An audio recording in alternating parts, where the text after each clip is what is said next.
plein de compost pour les massifs. Ça va être chouette.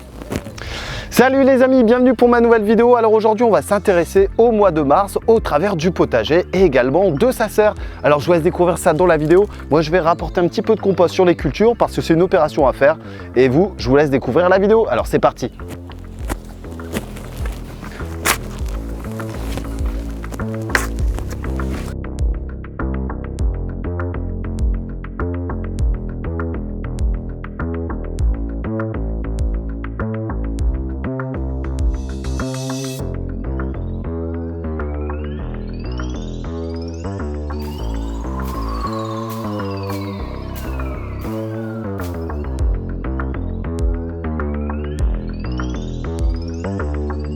Bienvenue pour ma nouvelle vidéo. Alors comme vous pouvez le voir, l'ensemble du potager est en perpétuelle évolution. Donc là ici, les massifs sont déjà créés depuis quelques années, vous connaissez bien la chaîne. D'ailleurs, vous avez pu suivre au travers de mes différents tutos les différentes organisations du jardin, la création des parcelles, enfin bref. Je ne vais pas vous expliquer ça au travers de ma vidéo. Aujourd'hui, on va se consacrer sur les actions à faire pour le mois de mars. Alors comme vous pouvez le voir derrière moi, on a les framboisiers. Les framboisiers vont être repalissés parce que la structure n'a pas tenu avec le temps étant donné que c'était du bois.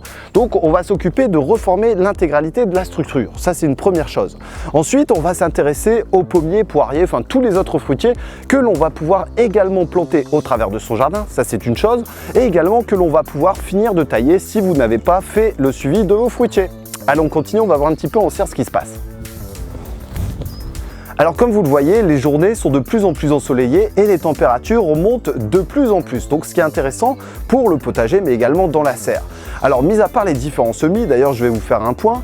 Au mois de mars, vous allez pouvoir semer de la tomate, de l'aubergine, du poivron, du piment. On va continuer également sur les différents autres légumes comme les choux brocolis, les choux-fleurs, les choux cabus. On va également semer de la salade, des épinards, de la mâche que l'on va pouvoir disposer au travers de sa serre tunnel. Au passage, il y a des semis qui sont plus ou moins sensibles. Je prends par exemple la tomate et l'aubergine. On va éviter de les mettre dans sa serre tunnel parce que si les températures baissent, la levée ne se fera pas et les plantules risquent de mourir.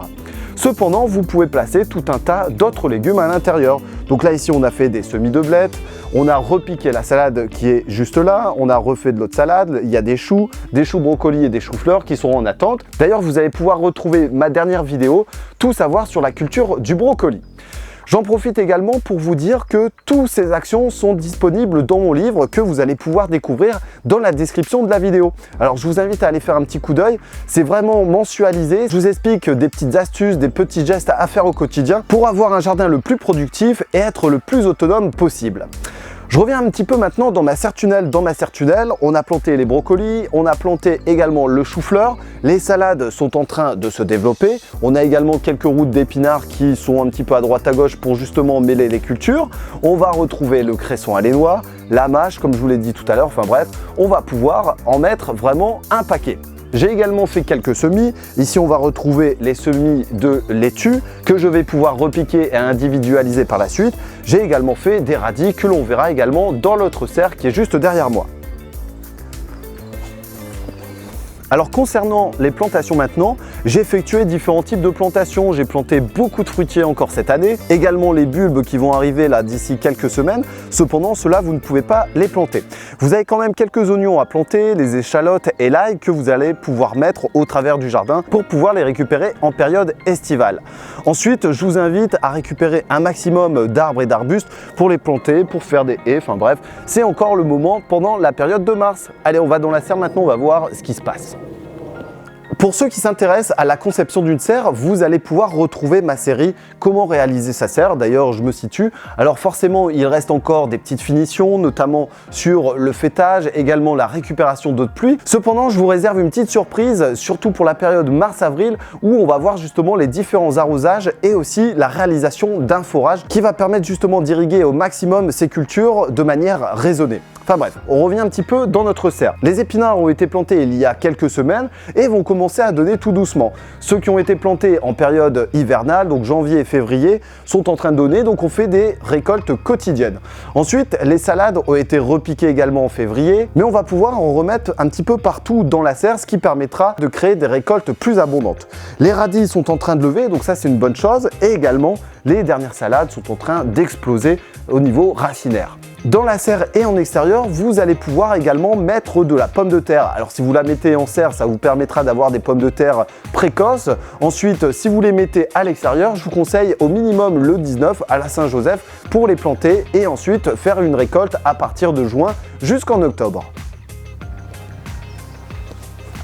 Je vous parle suffisamment de la mâche, voici un petit peu le résultat dans des bacs de culture. Je réutilise et valorise ici le terreau que je mets un petit peu à droite à gauche, notamment pour les semis ou alors les repiquages.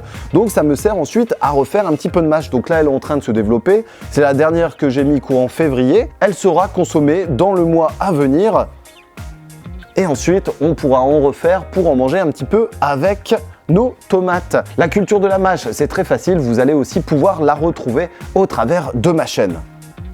Forcément, il existe tout un tas de types de cultures différentes que je ne peux pas évoquer au travers de cette vidéo, mais vous allez pouvoir redécouvrir tout ça dans d'autres contenus qui sont vraiment thématiques au travers de ma chaîne. Je vais également vous parler un petit peu pour terminer des fraisiers, ça va être le moment également de les planter, ça va être également le moment de les entretenir pour avoir les premières fraises courant le mois de mai. N'hésitez pas à découvrir tous mes réseaux sociaux, Twitter, Facebook et Instagram.